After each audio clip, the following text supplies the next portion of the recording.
Hi, everyone. Today, I have with us a visibility strategist. Jenn Scalia here helps people become more visible online. And I know that's something that's very interesting to a lot of us, even myself, who's had significant visibility for my own online courses over the last decade. Am always interested to learn how to become more visible and get yourself out there online.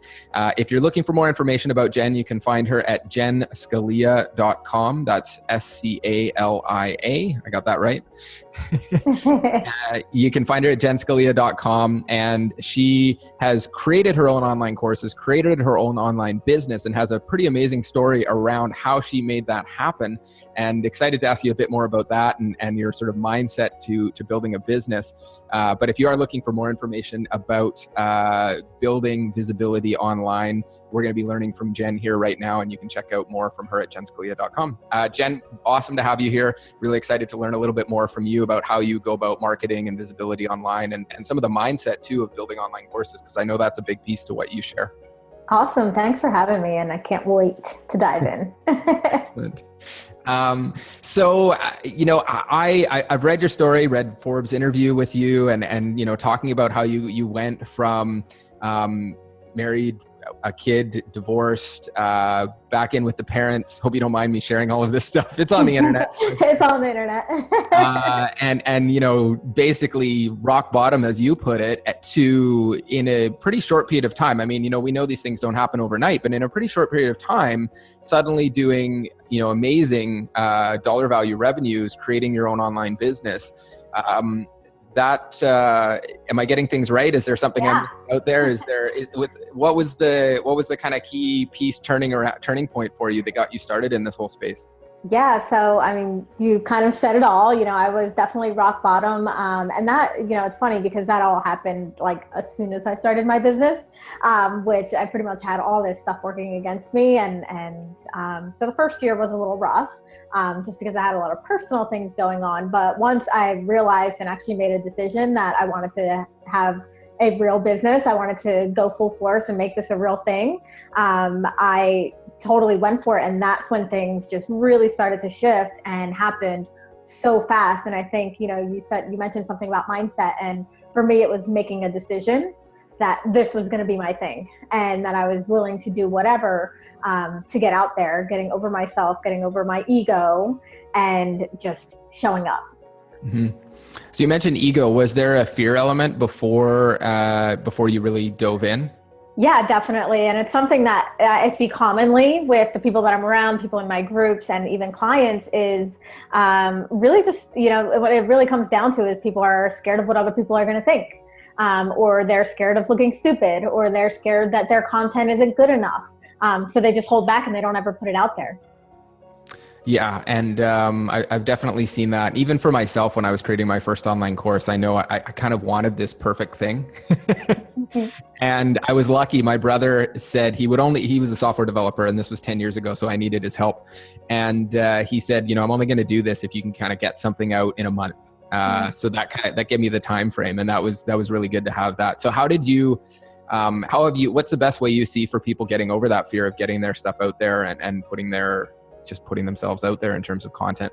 Yeah, well, similar to what your brother did to you, it's kind of like putting that deadline, because if we have this big, long, I'll get to it someday, or once I finish the course, then I'll start marketing it. It's like you have to give yourself a deadline. So one of the things I've always done is pre-sold my courses. So, obviously I knew what the outline was going to be, I knew what the content was going to be, but the actual course was not 100% complete before I started marketing it and putting it out there.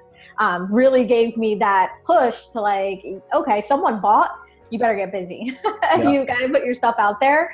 So yeah, that was one of the things that I did for sure. And another thing, and this is something I tell my clients as well, is just think of it as your version 1.0. You can always go back and edit it once you get your feedback, once you run people through it a couple times, and then you can have an upgraded version or a 2.0 version, but just get it out there. It's not going to be perfect the first time. Yeah, and if it's a pilot course, you can't. I find if you tell people this is a pilot, they're much more forgiving, and they're willing to give you a lot of feedback, and you end up with even a better experience out of it. Plus, they can feel like they're kind of shaping the course with you. Yeah. Yeah. But that's interesting. So you mentioned pre-selling. Now, this is kind of a dangerous area, I think, and a little controversial. I've seen some interesting commentary from some people out there about pre-selling. Are you actually hey, sell something I've got. I mean, you mentioned you've got an outline. Like, how far are you taking it before you pre-sell? Because, you know, the other danger here is you sell the course and then you don't complete or you know, get hung up. I know there's that sort of incentive, but of once you've sold it. But where do you draw the line on pre-selling of how much work have you done first and how ready are you before you're willing to take someone's money? Yeah, for me, I'm a content machine, so I know I'm going to get it done. But typically, at least the first 2 modules are complete. And then, you know, I'm kind of just doing it as I go along. But for the most part, like I said, with the launch, like as soon as that first sale comes in, like that's my cue to get busy. So whether I end up just having that 1 sale or whether I have 2 or whether I have 200, I've got to complete the course. Okay. And those first 2 modules, how long will that take someone through? Is that, are you releasing your content out over time? Usually I drip my content. Yeah. So they, you know, get module 1 on week 1, module 2 on week 2, and so on. Okay, great. So you've got a couple of weeks to get module 3 out. Yeah. Yeah. Okay. And then you're kind of, then you're catching up from there. Cool. Okay. So do you have, you know, in terms of discipline, do you have, you know, books or a system that you recommend? I mean, I guess the concept of reading books for discipline is just another way of procrastinating potentially. Is there a particular system you use to say, okay, I'm going to get X number of Facebook posts out or X number of blog posts or deliver X number of courses? What's your system? Yeah, so that's something I've actually had to work on a lot over the last, you know, year or so, is really figuring out how I can be most productive and when I'm most creative. So that's one of the things I had to notice is, you know, when are those times where I am just like in go mode, and as soon as I start typing or as soon as I start writing, like it just flows, and knowing that. And so what I actually have done is I also have a one-on-one practice. So I'm actually on the phone with people. And what I've done is actually blocked my days. So when I'm doing phone calls, when I'm doing coaching, there's no creative space in there because I'm in a totally different mindset than if I need to like create content, do marketing materials, create courses, create Facebook posts, things like that. So yes, I have Mondays and Fridays, which I call my creative days. And that's when I really dive in and I do a lot of content. I do a lot of writing, creating, and, you know, doing Facebook posts, marketing posts, things like that. It's the really simple things that work. I've done that in the past, but actually just hearing you say it, I think I'm going to go in and block some days off my calendar because it's been a while since I produced a new course, and I think it's kind of time that I do it. Actually, I blocked off a good chunk of time to do one today, but I think I need to start doing that regularly. So I'll put that into practice on my side. Yeah, but I also think it's different, like me showing up with you here right now and me getting on the phone with a client. Like I'm in the spotlight, you know, I'm more on stage at this point. Whereas when I'm creative, when I'm really writing and, you know, coming up with really great content, like that's my backstage, you know, so going in and out of the different modes is really distracting and not productive at all, at least not for me. Yeah, content switching is a killer. It's you know, this concept, I think, of being able to multitask is kind of a myth. I've heard it described as doing many things poorly at the same time. Probably, yeah. Sounds accurate. You're right. Focus is the way to go. Book off that set period of time and say, you know, I'm gonna get some videos shot today, or I'm gonna produce some blog posts today. So what do you know, for someone who's just, you know, maybe they're at 0 to 500 subscribers or audience level, what's your first point for them in terms of, should they be creating content? Should they be building that first course? Should they be creating a Facebook group? What are usually that first steps that you'd recommend people go with? Yeah, I think the first step is definitely building the audience first. I wouldn't dive into just creating the course right away because you don't know what your people want, you know, without asking them first. So creating that course, creating that likability, getting people to just know who you are first. So that way, when you do create the course, you have people to sell it to. So even if your list is at 500 or your audience is at 500, doesn't necessarily mean that those people know you, like you, or trust you enough to buy something from you. So increasing that likability, you know, I'm really loving the Facebook Live right now. I think such a game changer. I think it's just going to help people increase their visibility and increase their likability in an instant. Great. And so is that a go-to place for you in terms of increasing that audience size and likability is Facebook? I think Facebook definitely is a place where my people are at and where I've built my audience. I've also built an audience on Instagram, which is a huge audience as well. Totally different though. I feel like, totally different audiences. But I think just the engagement that you can have and achieve through Facebook is uncomparable, really. Yeah. Yeah. I know we've got a Facebook group that's ridiculously engaged. It's hard for me to keep up sometimes. Okay. And so I have to ask, you mentioned Instagram. Are you doing Snapchat at all yet?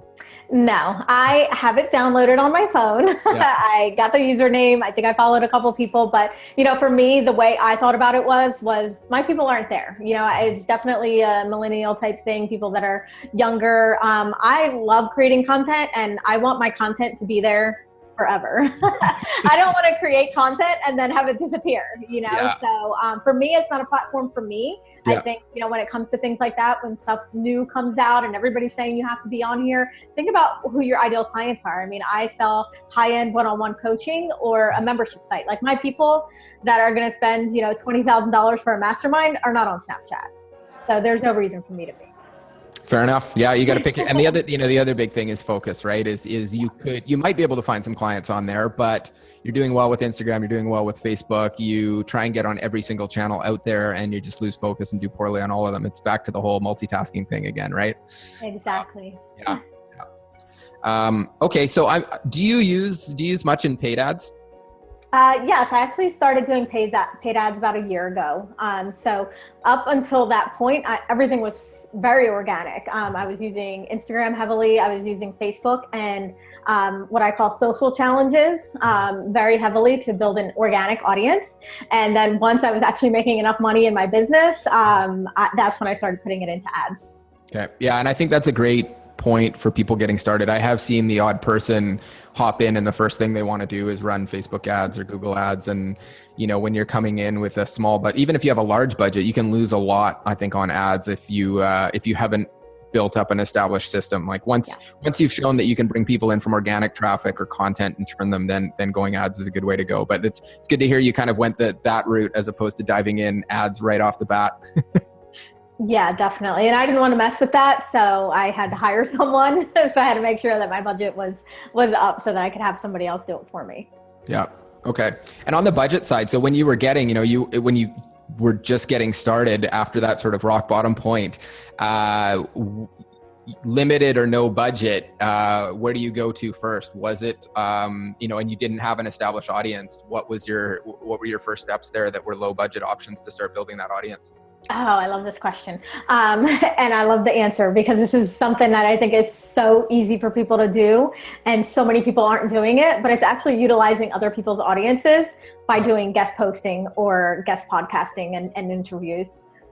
Great. Okay. So just for the people who haven't done a lot of that, we do guest posts on our blog. We guest post on others. What's your process for the guest posting or the guest podcasting in terms of, the step-by-step, how do you do the outreach and how do you usually build those relationships? Because some people I'll see, they'll hop into a Facebook group and just post something like a lead magnet asking. Yeah, that doesn't work. And that, it's a good way to upset the audience owner.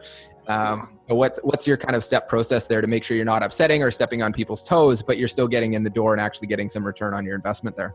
Absolutely. So with the guest posting, that's typically like writing for other blogs or writing for other, online magazines. Where I started was actually more of like the bigger people. So not necessarily going to somebody that had a blog and saying, hey, I think your audience would be interested, but people that already were accepting contributions, and most places already do. So, just go find, some place where your audience is reading. If it's, I don't know, entrepreneur.com, that one's kind of hard to get on, but like wherever you think your people are, and they usually have something that says write for us or contribute.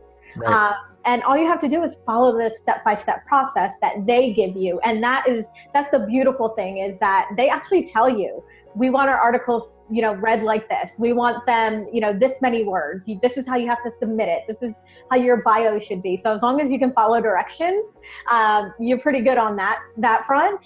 When you're going for, maybe some of the bigger places like Entrepreneur or Forbes, that is definitely more relationship building. So that's having a relationship with a contributor who will then write an article about you or interview you.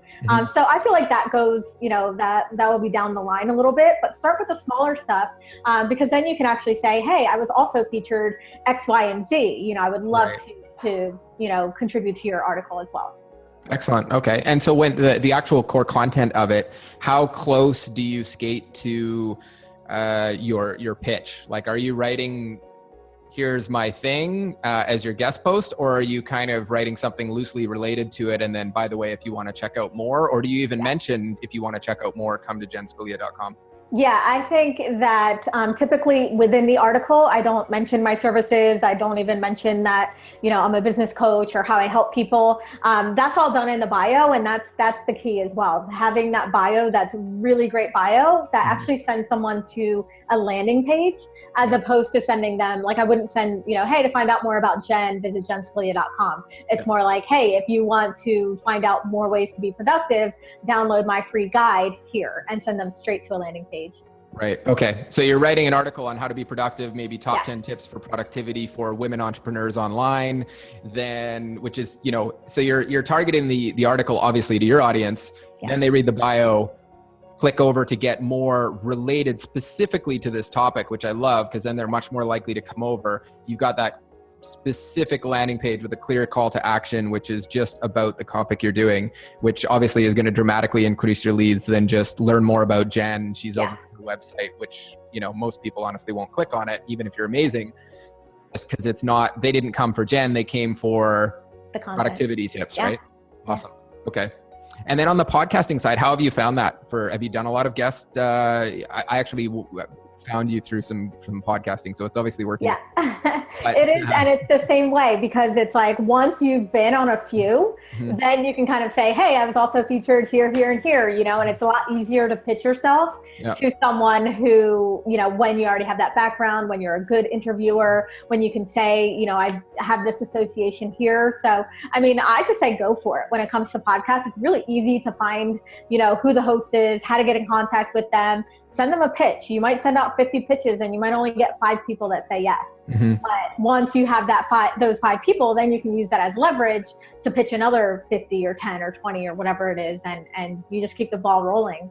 Excellent. And like you said, then people will start finding you, because in the beginning I was actually, pitching people. Now I don't really have to do that. People are actually pitching me. Right. Yeah. And I've used, there's some good services out there like Interview Connections that will actually kind of, you just pay them and they'll match you up with a whole bunch of podcast interviews and can be really efficient that way as well. Awesome. How do you track I'm curious, if you're on a podcast, how do you ensure that you're tracking the return on that? Or do you just get on the podcast and say, hey, check me out? Or do you have customized landing pages for the podcast as well? Good question. I have a couple different strategies because I've been on so many podcasts now, probably close to like 60. I was creating a different landing page for each one. So that actually got just a little too much because I had so many. But actually what I used is a service or a software called Sniply. Have you heard of it? Sniply, no.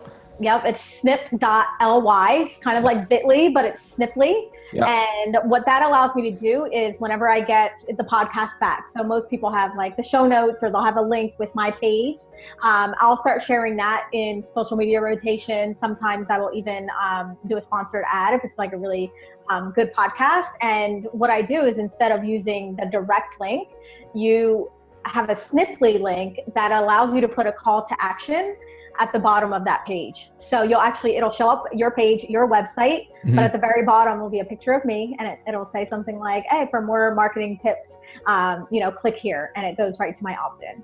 So that's something I've been using. And the upgraded version of Sniply actually has analytics and things like that where you can actually retarget people later on. So excellent. Great. Yeah. Okay. And then in the audio, because I know a lot of people will listen on their phone or in some cases even in the car. How are you doing anything in the audio for the CTA? It really depends. Yeah, it really, really depends on who it is. Mm-hmm. Like I said before, I would say, visit jenscalia.com/whatever, the podcast name is. But typically I don't. Typically I'll send people right to my website, or I'll send them to my group. Okay, fair enough. Right. And because you have quite an active Facebook group as well. Yeah. What is that one? That's called Babes That Shine. Babes That Shine. Okay. Yeah. All right. Yeah, I can't change the name. I want to change the name, but I'm over 9,000 people now, so Facebook won't let me. But really what it stands for is Badass and Brazen Entrepreneurs. Okay. So yeah, I mean, we have about 9,000, like I said, in there, and really active, really engaged people in there. And typically then I can take them from the group over to my list, or to join me, for an opt-in or challenge or something like that. Yeah. Plus it's that great ongoing interaction within the group as well, of building that community. Yeah. And the Facebook Live. Right. Yes. Yeah. Now, are you doing Facebook Live inside your group? For the most part, I do it inside my group. A couple of times, if I'm doing more of like a training type live, I'll do it on my Facebook page. But if I'm just doing a rant or just wanting to share a specific message, I usually do it within my group.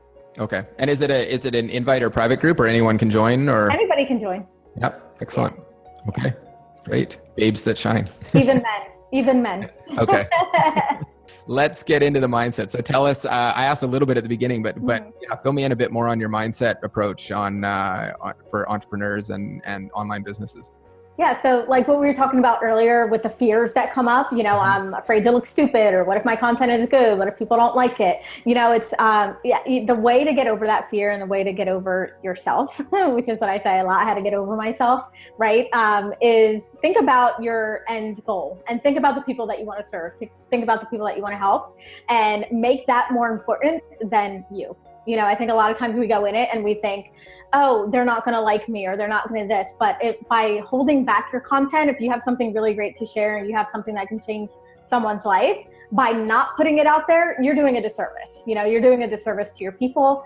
So just get out there and do it. And like I said, think about that end goal, make that goal bigger than yourself. And if you can do that, then you'll be unstoppable, really, because you'll just want to go out there and you'll just want to serve and help people. Yeah, that's a really good way to look at it, especially sort of hindsight 2020. So for our business, we've been around I've been on the online course space now for a decade, and we've been doing Thinkific for over 4 years.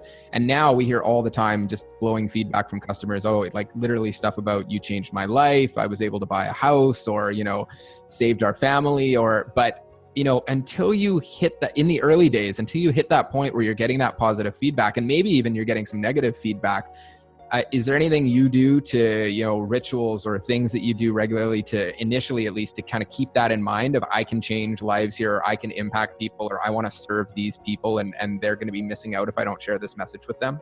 Yeah, absolutely. I do want to touch a little bit about what you just said, that, before you get the positive feedback, but the thing is, you're always being watched. Someone's always watching you. Yeah. Someone's on your list. Someone's in your group. Someone's following your page, and they may not be saying anything, but you probably are already changing their life. I mean, I'll get emails all the time from people who say, oh, I've been following you for 6 months, or I've been following you for a year, and this is what I've been able to accomplish. And I didn't know that, I didn't know that they were following me for a year until they actually had the, courage to come out and say it or thank me. So somebody's always watching, so always definitely perform at your best and perform to serve.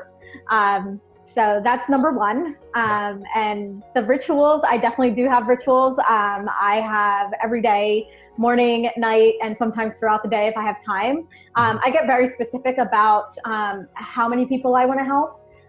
So I actually say like millions. I want to help millions of people.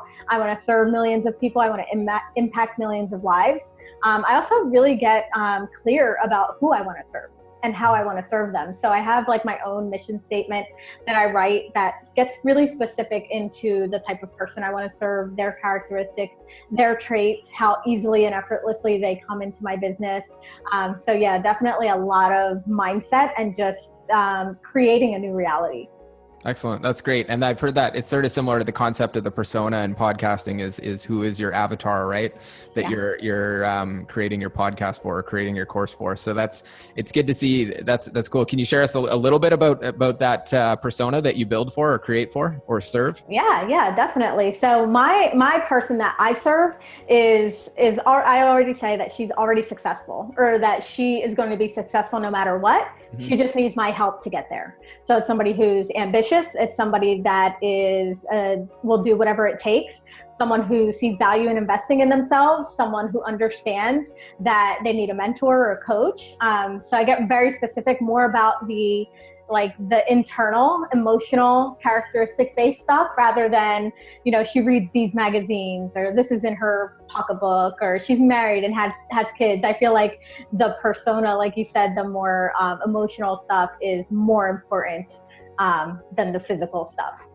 Excellent. Okay. Yep. That makes sense. That's great. It sounds like it's a really good way to look at it, because that's probably a big part of what's going to help them work with you and be successful in the long run, is that mindset and that outlook on what they can actually do. Yeah. Excellent. Any other stuff on mindset? I could talk about mindset all day long, but no, I mean, that's basic. What I do every day is it's just being consistent really with your mindset. I think a lot of people will have a specific mindset, or they'll start doing the work and then they let it go. Or they'll just do it once or twice a week. And it's just like being religious with it, being very consistent, and making that that's your new normal. These are the people that I attract to my business. These are the people that buy my courses. One of the things I always say over and over again too is all of my members stay for at least 12 months. My members love the community. My clients and customers get results, so I talk about all of those things and I make that the normal. Great. And if you start to if you get this started and then you start to see yourself slip from your new normal, what do you do? I usually will push past. So if obviously when I'm creating the new normal, it's a little bit of a stretch. So I might say, if I'm making $50,000 a month, I might say, okay, I want to make $100,000 a month. That's a stretch, right? But if I want to go even further, I push myself even further and say, okay, well, I'm going to make $200,000 a month. And so I kind of push the envelope there to kind of open up for more opportunities and more possibilities. Okay. But then in terms of the sort of the day-to-day, the persistence, the discipline, so you show up for work 3 days in a row, but you're working from home, and then the fourth day you get busy, you're picking your kid up from school or whatever, and everything slips. And then, it's Friday and you kind of take the day off, and Monday rolls around and you're not feeling super motivated. Yeah. Do you have anything you do to kind of flick that switch back on and say, we're getting back in? I mean, I know it's a tough one to solve, right? The whole motivational issue for some people, but what is there something you do on the mindset side or the ritual side or the persistence? Yeah. I mean, I think it goes back to what I was saying before about making it not about you, making it about the people that you serve. And if you don't show up 4 days in a row or 5 days in a row, and that turns into a week or 2 weeks, you're doing a disservice again. So what are you here for? What is your purpose? What is your mission? And when that is really strong, those are the people that are successful, people that kind of get into this because they see an opportunity and they see, oh, I can make money and sit on my couch. They're not going to be successful because they don't have that mindset and they don't have that drive for a specific purpose.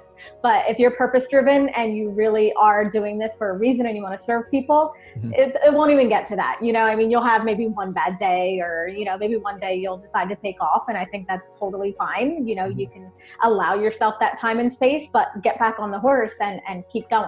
Right. Okay. Yeah, that's great. And I think that's definitely a great point of bringing it back to the people that you're serving. I've found in my early days in any business, if I make commitments to people, so, even if it's booking next week that I'm going to get on a call with you and help you with your business or something like that, then suddenly, even if I slip a little bit, I'm on that call and suddenly I'm re-injected into it. Plus something about, and I know you're doing some of the one-on-one stuff. And I think when you do that every once in a while, it can be the kind of thing where it can pull a lot out of your creative time. But if you do that every once in a while, it really keeps you in touch with those people that you're serving. And also there's only so far you can kind of slide on the motivational issue because they keep bringing you back in because you've made a commitment to serve them. You've booked a time, you've booked a call or something like that. Yeah, I love that you said that. I actually had this conversation earlier, and it really being about like, it's okay for us to let ourselves down. Like we do it all the time, right? If we make a promise to ourselves or we make a commitment to ourselves, it's easy to kind of slip. But when we make a commitment and a promise to someone else, we don't, like, no one wants to let someone down. So I love that you brought that up.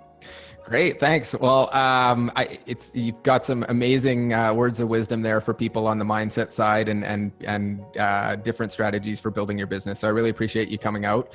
For everyone else, if you're looking for more information, it's jenscalia.com, or you can join the Facebook group too, right? That's yeah, they can actually just go to jenscalia.com/tribe, yep. And that'll bring you right to the group.